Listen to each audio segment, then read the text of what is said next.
அனைவருக்கும் வணக்கம். காஞ்சி பல்லவன் டாக்ஸ் வலைதள சேனல் மூலமாக நண்பர்கள் மற்றும் உறவினர்கள் ஆகிய உங்களை சந்திப்பதில் மிக்க மகிழ்ச்சி அடைகிறோம்.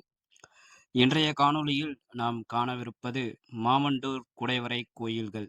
அதாவது வந்தவாசி செல்லும் சாலையில் நரசமங்கலம் என்னும் ஊருக்கு அருகில் உள்ளது இந்த மாமண்டூர் குடைவரை கோயில்கள். மிகவும் பழமை வாய்ந்த தொல்லியல் துறையால் அனுமதிக்கப்பட்டுள்ள ஒரு சிறந்த தொல்லியல் சாசனத்தை நாம் பார்க்க சென்று கொண்டிருக்கிறோம். இதோ அந்த வழியாகத்தான் சென்று கொண்டிருக்கிறோம். அதாவது இது எங்கே என்றால் வந்தவாசி செல்லும் சாலையில் இடதுபுறமாக வந்து நாம் நரசமங்கலம் என்னும் ஊருக்கு வருகிறோம். இதுதான் அந்த குடைவரை கோயிலை குறியிட்டு காட்டும் பலகை, மாமண்டூர் குடைவரைகள். அதாவது இந்த குடைவரை கோயில்கள் கிபி 600 முதல் 700ஆம் ஆண்டுகளுக்கு இடைப்பட்ட காலத்தில் மகேந்திரவர்ம பல்லவன் என்பவரால் கட்டப்பட்டது என்று சில கல்வெட்டுகள் இங்கே பதிக்கப்பட்டுள்ளன. இப்போது அவற்றை காண்பதற்காகவும் அவற்றை பற்றிய சில காணொளி தொகுப்பை உங்களுக்கு தெரிவிக்கவும் தான் நாம் சென்று கொண்டிருக்கிறோம். மேலும் இது போன்ற தொன்மை வாய்ந்த அதிசயங்களை உங்களுக்கும் நேரம் இருந்தால் சென்று பாருங்கள். மிகவும் மனதிற்கு மகிழ்ச்சி அளிக்கக்கூடியதாகவும் வியப்பளிக்கக்கூடியதாகவும் இவை காணப்படும். கிட்டத்தட்ட ஒரு 2 முதல் 3 கிலோமீட்டர் வரை மெயின் சாலையிலிருந்து இந்த இடத்திற்கு வர வேண்டும். மாமண்டூர் குடைவரை கோயிலை காண இதோ நாம் கிட்டே வந்துவிட்டோம், நெருங்கி வந்துவிட்டோம். இதுதான் அந்த குடைவரை கோயில்களுக்கு செல்வதற்கான பாதை ஆரம்பம். இப்பொழுது நாம் உள்ளே செல்ல போகிறோம். இங்கே பார்த்தீர்கள் என்றால் 4 முதல் 5 குடைவரை கோயில்கள் உள்ளன. இவற்றை மாமல்லபுரம் குடைவரை கோயில்கள் கட்டுவதற்கு முன்னரே முயற்சி செய்தனர் எனவும், இங்கே ஏதோ சில காரணத்துக்காக இவற்றை கைவிடவிட்டு அங்கே சென்று சிற்பங்களை செதுக்கி கோயில்களை கட்டினார்கள் என்றும் சில வரலாற்று ஆய்வாளர்கள் புத்தகங்களிலும் சில இடங்களிலும் பதிவு செய்துள்ளனர். இதோ பாருங்கள், இதுதான் அந்த முதல் குடைவரை கோயில்கள். நாம் பார்க்கும் படிக்கட்டு மற்றும் அவற்றை சுற்றியுள்ள இடங்கள். மலையின் குன்றுகளில் உள்ள ஒரே பாறையில் அவர்கள் குடைந்து கோயில்களையும் சிற்பங்களையும் உருவாக்க முயற்சி செய்துள்ளனர். இதோ அந்த அழகிய காணொளி. இது பார்த்தீர்கள் என்றால் 2வது குடைவரை கோயில். இந்த குன்றுகளின் மேல் உள்ள கற்களை குடைந்தே அவர்கள் கோயில்களாக சிற்பங்களாக வடிவமைக்க முயற்சி செய்தனர். இது இந்திய தொல்லியல் துறையால் அங்கீகரிக்கப்பட்டு வைக்கப்பட்டுள்ள பலகை. மேலும் இதுதான் அந்த கல்வெட்டு. யாரோ சிலர் இதை உடைத்துள்ளனர். இதை மீண்டும் தொல்லியல் துறை சீரமைக்க வேண்டும் என்பது நம்முடைய வேண்டுகோள் மற்றும் மக்களுடைய வேண்டுகோள். இந்த கல்வெட்டில் என்ன குறிப்பிட்டுள்ளது என்றால், கிபி 600ஆம் நூற்றாண்டில் மகேந்திரவர்ம பல்லவன் என்பவரால் இவை கட்டமைக்கப்பட்டது என்று குறிப்பிட்டுள்ளனர். இப்பொழுது நாம் இந்த படிக்கட்டுகள் வழியாக அந்த குன்றினை நோக்கி பயணிக்கிறோம். இதுதான் அந்த முதல் குடைவரை கோயில். நாம் நுழைந்ததும் முதலாக இருக்கக்கூடிய குடைவரை கோயில். நான் ஏன் மெதுவாக செல்கிறேன் என்றால், உங்களுக்கு நேரடியாக வந்து பார்க்க முடியவில்லை என்றாலும் இதை நீங்கள் இந்த காணொளியின் மூலமாக பார்த்து அந்த அனுபவத்தை உங்களால் அனுபவிக்க முடியும் என்ற நோக்கத்திற்காக நான் பொறுமையாக எடுத்துக்கொண்டிருக்கிறேன். இதோ பாருங்கள், நாம் நெருங்கி வந்து விட்டோம். இதுதான் அந்த முதல் குடைவரை கோயில். 3 கண்கள் வைத்தது போல் உள்ளது. 2 தூண்கள் இந்த பாறை செதுக்கப்பட்டுள்ளது. ஆனால் இங்கே ஏதும் சிலைகள் இல்லை. இது பதுங்கு குழிகளை போன்ற ஒரு அமைப்பினை கொண்டது. பாருங்கள், ஒரு பாறையை செதுக்கி கோயிலாக உருவாக்க முயற்சி செய்துள்ளனர். இப்பொழுது நாம் உள்ளே நுழைகிறோம். இது முற்றுப்பெறாத குடைவரை கோயில்கள் என்று சொல்கின்றனர். காரணம், முயற்சி செய்ததில் ஏதோ தடங்கல் காரணமாகவோ அல்லது ஏதேனும் அவர்களால் கைவிடப்பட்டது என்றும் சிலர் கூறுகின்றனர். ஒரே ஒரு மண்டபத்தில் 2 தூண்களை வைத்து செதுக்கியுள்ளனர். அதற்குப் பிறகு அப்படியே இந்த முதல் குடைவரை கோயில் நிறுத்தப்பட்டு விட்டது. இதோ நாம் அந்த குடைவரை கோயில் உள்ளே இருந்து வெளிப்புறத்தை நாம் அழகாக காண்கிறோம். பாருங்கள், எவ்வளவு அழகான பிரமிப்பான காட்சி! ஒரு மலையை குடைந்து அந்த காலத்தில் கிட்டத்தட்ட கிபி 600ஆம் நூற்றாண்டுகளில் மன்னர்கள் வாழ்ந்த காலத்தில் முயற்சி செய்துள்ளனர். அவை இப்போதும் நமக்கு பார்வைக்காக கிடைத்துக் கொண்டிருப்பது என்பது மிகப்பெரிய விஷயம். இதுதான் அந்த 2வது குடைவரை கோயில். அங்கே முழுமையாக எதுவும் இல்லை என்பதால் நாம் சீக்கிரம் வந்துவிட்டோம். இங்கே கொஞ்சம் அதிகமாக முயற்சி செய்துள்ளனர். அங்கே 3 கண்கள் போல் அமைந்துள்ளது. இங்கே ஒரு பக்கம் 6ம், இன்னொரு பக்கம் 3 கண்களும் வைத்தது போல் கோயிலை உருவாக்க முயற்சி செய்துள்ளனர். அவை கண்கள் என்று சொல்லப்படுவதை விட 3 விதமான வாயிற்படிகள் என்று சொல்லலாம். இப்பொழுது நாம் இந்த படிகளில் ஏறிக்கொண்டிருப்பதைப் போல் இடது மற்றும் வலது புறங்களில் பார்த்தீர்கள் என்றால், அந்த எலுமிச்சை சாரல் செடி என்னும் வாசனை தரக்கூடிய செடிகள் இந்த மலைக்குன்றுகளில் அதிகமாக காணப்படுகிறது. இவை மிகவும் வாசனை மிகுந்ததாக உள்ளன. இதோ நாம் 2வது குடைவரை கோயிலின் கதவருகே வந்துவிட்டோம். எவ்வளவு அழகாக மலையில் செடிகளும் இயற்கை அரண்களும் அமைந்துள்ளன. வாருங்கள், உள்ளே சொல்லலாம். 2வது குடைவரை கோயிலிலும் இதுதான் அந்த 2வது குடைவரை கோயிலின் நுழைவுப் பகுதி. உள்ளே செல்கிறோம். பாருங்கள், எவ்வளவு அழகாக உள்ளது. 6 முதற்படிகள், இடதுபுறத்தில் 3 முதற்படிகள். ஆனால் அவை முற்றுப்பெறாதவையாக இருக்கின்றன. ஒரு பாறையின் கீழ் இங்கே குடைந்துள்ளனர், செதுக்கியுள்ளனர். உங்களுக்கு மெதுவாக காண்பிக்கிறேன். இது தொல்லியல் துறையில் வைக்கப்பட்டுள்ள பலகை. இதை யாரும் சேதப்படுத்தவோ ஏதும் தவறாக பயன்படுத்தவோ கூடாது என்று அறிக்கை. வாருங்கள், செல்லலாம். இது போன்ற இடங்களை உங்களுக்கு நேரம் கிடைக்கும்போது சென்று பாருங்கள். மனதிற்கு மிக மகிழ்ச்சியாகவும் வியப்பாகவும் இருக்கும். இதோ வந்துவிட்டோம். இதுதான் ஏற்கனவே சொன்னது போல் 6 முகவாயில்கள் பாறையின் கீழ் குடைந்துள்ளனர். பாருங்கள், பாறையை காண்பிக்கிறேன்.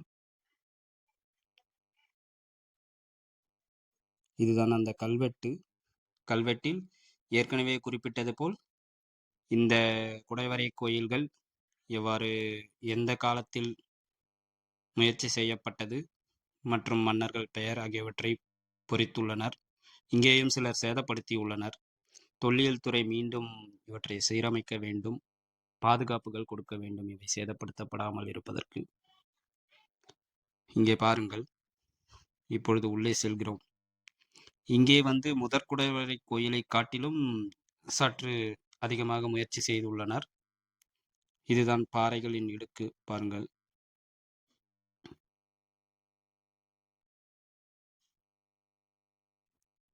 இது நான் சுற்றி காண்பிக்கிறேன். மலைப்பகுதியிலிருந்து கிராமமும் அதன் சுற்றியுள்ள இடங்களும் எப்படி இருக்கின்றன என்பதை நீங்கள் பார்ப்பதற்காக.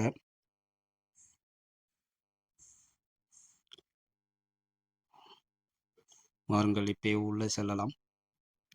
இங்கே பார்த்தீர்கள் என்றால் 2 அடுக்கு தூண்கள் உள்ளன. அங்கே ஒரு அடுக்கு தூண் மட்டும் இருந்தது முதல் குடைவரை கோயிலில். குடைந்துள்ளனர், ஏதும் சிற்பங்கள் இல்லை இங்கே. இங்கே முதற் குடைவரை கோயிலை காட்டிலும் சற்று அதிகமாக முயற்சி செய்துள்ளனர் என்பது குறிப்பிடத்தக்கது. இதோ பாருங்கள், 2 அடுக்கு தூண்கள் உள்புறம் மற்றும் வெளிப்புறம். கிட்டத்தட்ட 4 முதல் 5 தூண்கள் உள்ளன. ஒவ்வொரு வரிசையிலும். இதோ உங்களுக்கு அந்த பிரகாரத்தை காண்பிக்கிறேன். இங்கே குடையப்பட்ட சிலை வைப்பதற்காகவோ அல்லது பதுங்கு குழிக்காகவோ எதற்காக இதை உருவாக்கினார்கள் என்று தெரியவில்லை. இவை முற்றுப்பெறாத குடைவரை கோயில்கள் என்று எல்லோரும் சொல்கின்றனர். வரலாற்று ஆய்வாளர்கள் மற்றும் இங்கே உள்ள அம், வரலாறு தெரிந்த சில மனிதர்கள். இதோ இதை இந்த புறத்திலிருந்து உங்களுக்கு காண்பிக்கிறோம். வலப்புறத்திலிருந்து தென்புறமாக. இன்னொரு மாதிரியும் சொல்லலாம். இவை அர்த்த மண்டபம், உள் மண்டபம் என்று பிரித்து கூறுவார்கள் வரலாறு தெரிந்த சிலர். உள்பகுதியில் இருப்பது அர்த்த மண்டபம் என்பதும், வெளிப்பகுதியில் இருப்பதை வெளிமண்டபம் என்றும் சொல்வார்கள். இது உங்களுக்கு அழகான காணொளியாக காண்பிக்கிறோம்.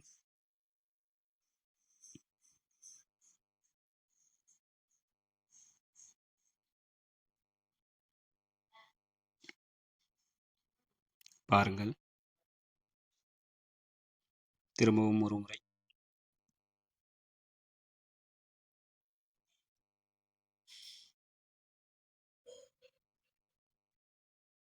உங்களுக்கு நேரம் கிடைக்கும்போது இந்த இடங்களுக்கு சென்று பாருங்கள். அல்லது நமது காணொளியில் தெரிந்து கொண்டாலே போதும். நேரில் சென்று பார்க்க விரும்புபவர்கள் சென்று பாருங்கள். இவையெல்லாம் மிகவும் பழமை வாய்ந்த தொன்மையான இடங்கள். நாம் பார்ப்பதற்கு வியப்பை அளிக்கக்கூடிய இடங்கள். மலைப்பகுதிக்கு செல்கிறீர்கள் என்றால் இது போன்ற இடங்களுக்கு சென்று வாருங்கள். வெளி தோற்றத்தை சற்று பொறுமையாக காண்பிக்கிறேன். அதாவது 6 முதல் நுழைவாயில்கள். ஒன்று எதற்கும் இல்லாதது, பயன்படாதது. சற்று உருவாக்கிவிட்டு பாதியில் நிறுத்திவிட்டார்கள். இதோ காண்பிக்கிறேன் பாருங்கள்.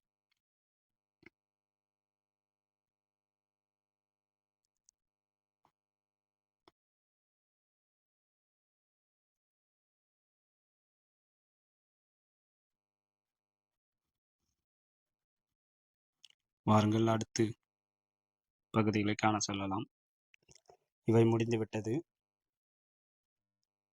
அதன் அமைப்பை பாருங்கள். கோயிலின் நுழைவு புறத்தை எப்படி வடிவமைத்திருக்கிறார்கள் என்பதைத்தான் நான் காட்டுகிறேன்.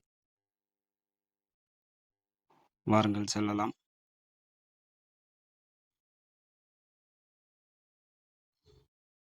இந்த 2வது குடைவரை கோயிலை பற்றிய காணொளி முடிந்தது. நாம் 2வது கோயிலை விட்டு வெளியேறலாம். அடுத்து 3வதாக இங்கே ஒரு பைரவர் கோவிலும் சிவன் கோயிலும் உள்ளது. அவற்றை பார்க்க செல்வோம். வாருங்கள். இப்பொழுது இங்கிருந்து நாம் வெளியேறுகிறோம். இங்கிருந்து ஒரு காட்சியை உங்களுக்கு காண்பிக்கிறேன். இந்த 2வது குடைவரை கோயிலிலிருந்து கிராமம் எப்படி இருக்கிறது என்று பாருங்கள். அழகிய ஒற்றை பனைமரம். இங்கிருந்து நாம் இப்போது இறங்குகிறோம்.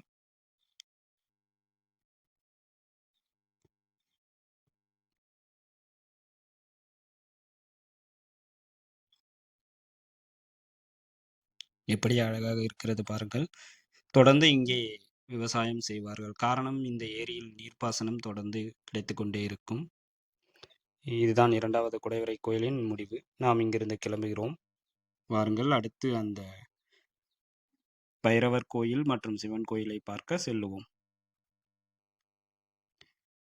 இங்கே ஏதும் பாதைகள் சரியாக அமைக்கப்படவில்லை. ஏற்கனவே இருந்த மண் பாதைகள் பயன்படுத்தப்படுகின்றன. இதுதான் அந்த பைரவர் கோயில் மற்றும் சிவன் கோயிலுக்கு செல்வதற்கான மலை வழியே உருவாக்கப்பட்டுள்ள, மலைக்கற்களால் உருவாக்கப்பட்டுள்ள பாதை. பாருங்கள். வாருங்கள், இப்பொழுது நாம் மேலே சென்று அந்த கோயில்களை காணலாம். இங்கே 5 நந்தி சிலைகள் சிறிதாக வைக்கப்பட்டுள்ளன தொடங்குவதற்கு முன். இப்பொழுது அவற்றின் முன்பக்கத்தை உங்களுக்கு காண்பிக்கிறேன். இது கற்பூரம் ஏற்றும் இடம். உடுக்கை போல் அமைத்த ஒரு கம்பியால் செய்த சூலம் உள்ளது. பாருங்கள். ஆனால் அவை சற்று சேதமடைந்துள்ளன. இந்த மலைக்கற்களின் வழியாகத்தான் நாம் செல்ல வேண்டும். இங்கே ஒரு பைரவர் கோவிலும், சிவன் கோயிலும் உள்ளது. இந்த கற்களின் நடுவே நாம் இந்த மலையில் ஏற வேண்டும். பொறுமையாக உங்களுக்கு இந்த காணொளியை காண்பித்துக் கொண்டே, பாதையை காண்பித்துக் கொண்டே நாம் மேலே ஏறிச் செல்வோம். கோயிலுக்கு ஏறி சென்று கொண்டிருக்கிறோம். அப்படியே சுற்றியுள்ள அழகையும், மலையின் அழகையும், கோவிலின் அழகையும் ரசியுங்கள்.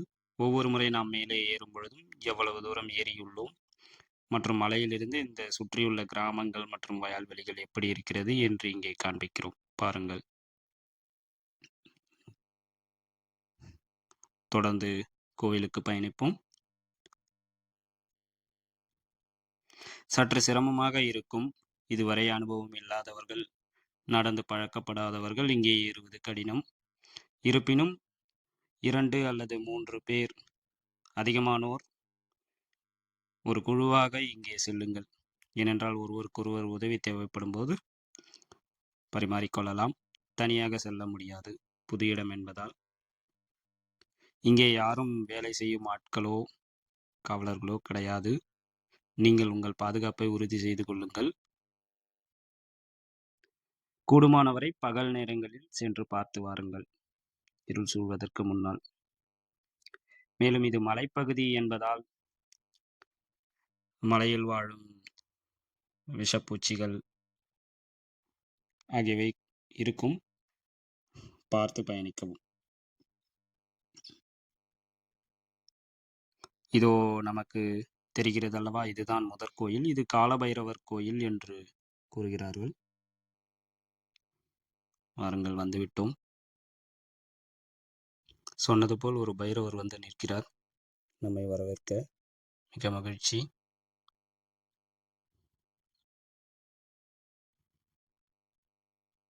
என்ன ஆச்சரியம் பாருங்கள். கிராமம் மற்றும் வயல்வெளி. நாம் ஏறி வந்த பாதை இதுதான். அதோ தெரிகிறது அல்லவா, அதுதான் சிவன் கோயில். அங்கேயும் செல்லவிருக்கிறோம். இது பைரவர் கோவில். இதனை ஒரு சுற்றி காண்பிக்கிறோம், பாருங்கள். சிறு சிறு புற்கள் சுற்றி வளர்ந்துள்ளன. பச்சை பசேல் என்று தான் இருக்கிறது. மலைப்பகுதியாக இருந்தாலும் எவ்வளவு அழகாகவும் பிரமிப்பாகவும் மலை உச்சியிலிருந்து நாம் பார்க்கிறோம். ஒரு மன அமைதியையும் ஆறுதலையும் தரக்கூடிய இடமாக இவை அமையும். உச்சியிலிருந்து நாம் வயல்வெளிகளையும் கிராமத்தின் வீடுகளையும் இங்கே காண்பிக்கிறோம் முடிந்த அளவு. அடுத்து நாம் இங்கே சிவன் கோயிலுக்கு செல்லுகிறோம், வாருங்கள்.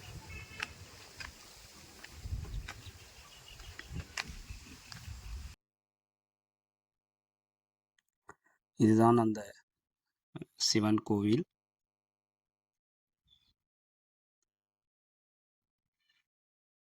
முன்புறம் சென்று காண்பிக்கிறேன், பாருங்கள்.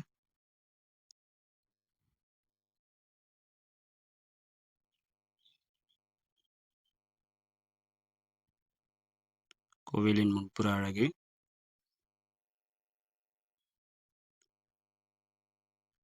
அகிலாண்டேஸ்வரி உடனுறை ஜலகண்டேஸ்வரர் ஆலயம். இதனை வாலீஸ்வரர் கோவில் என்றும் இங்கே கல்வெட்டுகளில் குறிப்பிட்டுள்ளனர். நாம் முன்னரே பார்த்த தொல்லியல் துறையின் பலகையில் அதை குறிப்பிட்டுள்ளனர். எதுவாகினும் இது சிவன் கோவில், அப்படி நாம் எடுத்துக்கொள்வோம். முன்புறத்தை பாருங்கள். நந்தி, மேலே சிவனும் பார்வதியும் உள்ள சிலை. இந்த மலைக்கு பின்புறம் உள்ளதுதான் இந்த மாமண்டூர் ஏரி. மிகப்பெரிய ஏரி. கிட்டத்தட்ட இங்கிருக்கும் சில ஊர்களின் வயல்வெளிக்கு இதுதான் நீர்ப்பாசனம். பாருங்கள், மலையை ஒட்டி பின்புறத்தில் உள்ள ஏரி இது. இதனை சித்திரமேக தடாகம் என்றும் இங்கே குறிப்பிட்டுள்ளனர். இதுதான் அந்த சித்திரமேக தடாகம். மாமண்டூர் மிகப்பெரிய ஏரி. இது கிட்டத்தட்ட பல வயல்வெளிகளுக்கு விவசாயத்திற்கு நீர் அளிக்கும் ஏரியாக உள்ளது இந்த விவசாய நிலங்களுக்கு. இங்கிருந்து நாம் இன்னொன்றை பார்க்கவிருக்கிறோம். 3வது குடைவரை கோயில். அதோ பாருங்கள், ஆடுகள் மேயும் இடத்தில் அவை உள்ளன. மலைக்குன்றின் அடிவாரத்தில் அதை உருவாக்கியுள்ளார்கள். இதுதான் சித்திரமேக தடாகம். மிகப்பெரிய பரப்பளவு கொண்ட ஏரியாக இது இருக்கிறது.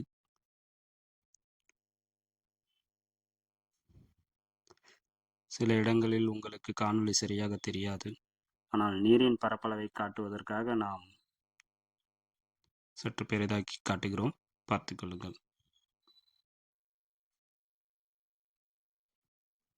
அடுத்ததாக நாம் இப்போது சென்று கொண்டிருப்பது 3வது குடைவரை கோயில். ஏற்கனவே முதல் குடைவரை கோயில், 2வது குடைவரை கோயில் பார்த்தோம். அதனைத் தொடர்ந்து சிவன் கோயில் மற்றும் காலபைரவர் கோயிலை பார்த்துவிட்டு 3வதாக உள்ள குடைவரை கோயிலை காண சென்று கொண்டிருக்கிறோம்.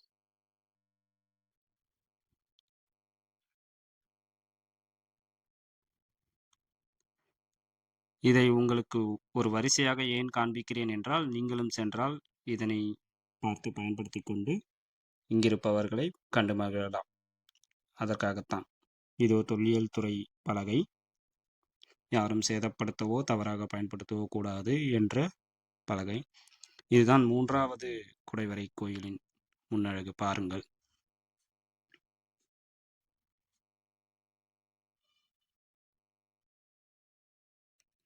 மலை பாறைகளின் இடுக்கில் அவற்றை குடைந்துள்ளனர்.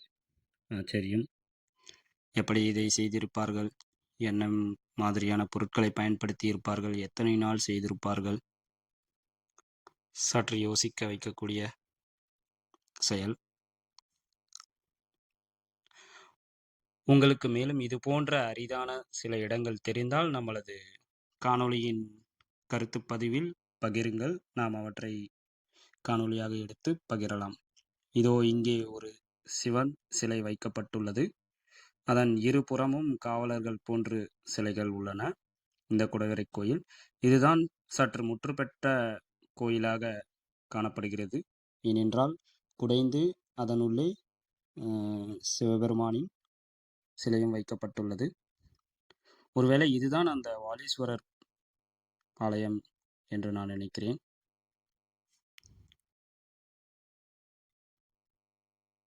பாருங்கள். நீங்கள் பார்வைக்காக சற்று பெரிதாகி காண்பிக்கிறேன். பாருங்கள்.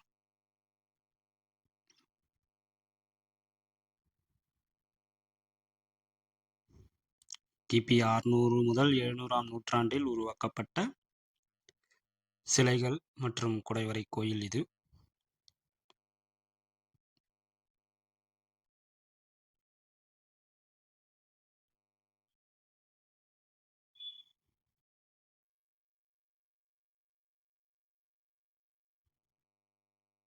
நன்றாக பாருங்கள். இடதுபுறமும் வலதுபுறமும் காவலர்கள் போன்ற சிலைகள் உருவமைக்கப்பட்டுள்ளன. இங்கே இடது மற்றும் வலதுபுறத்தின் பக்கவாட்டு சுவர்களில் தமிழின் பழமொழியான பிராமி மொழிகளில் பொறிக்கப்பட்டுள்ள எழுத்துக்கள் செதுக்கப்பட்டுள்ளன.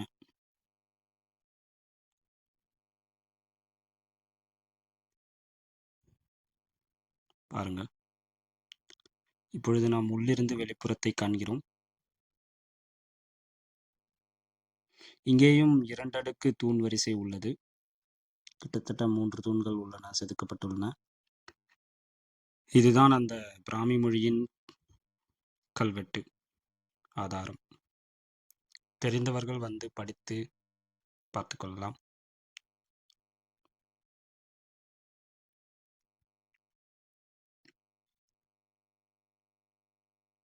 நாம் இப்பொழுது குடைவரையின் உள்ளே இருந்து வெளிப்புறத்தை பார்க்கிறோம். அழகாகவும் பிரமிப்பாகவும் இருக்கிறது.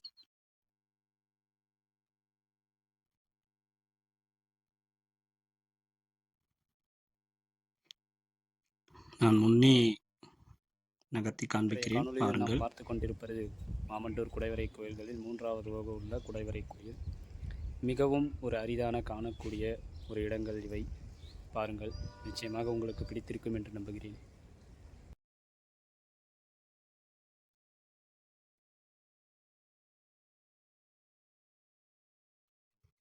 அந்த பிராமி மொழிகளின்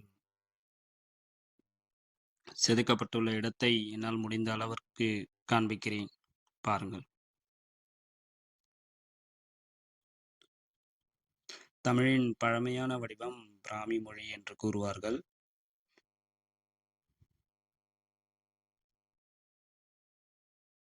இதெல்லாம் பழமையா அல்லது இப்போது செதுக்கியதா என்று தெரியவில்லை.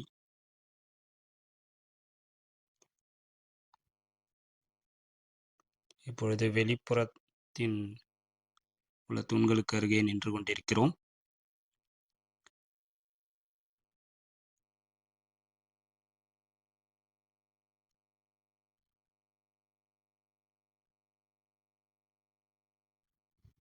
ஒரு மலையின் கீழ் உள்ள பாறையை குடைந்து அழகாக கோயிலாக வடிவமைத்திருக்கிறார்கள். இது பக்கவாட்டு தோற்றத்தில் உங்களுக்கு நான் காண்பிக்கிறேன்.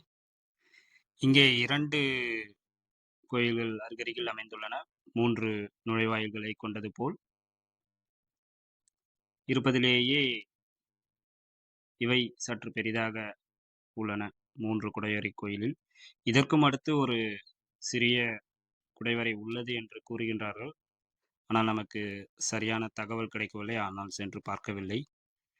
இந்த கோயிலுக்கும் கல்வெட்டு ஆதாரத்தை வைத்துள்ளனர், பாருங்கள். உங்களுக்காக காண்பிக்கிறேன். ஆங்கிலம் மற்றும் தமிழ் மொழியில் கல்வெட்டு ஆதாரத்தை தொல்லியல் துறை இங்கே வைத்துள்ளனர். இந்த கல்வெட்டு ஆதாரம் மற்றும் மேலும் சில தகவல்களை இங்கே தொல்லியல் துறை புதுப்பிக்க வேண்டும். இவற்றிற்கான இது போன்ற அரிய காணொளிகளை காண தொடர்ந்து இணைந்திருங்கள் நமது காஞ்சி பல்லவன் டாக்ஸ் வலைதள சேனலில். அனைவருக்கும் நன்றி, வணக்கம். வாழ்க வளத்துடன்.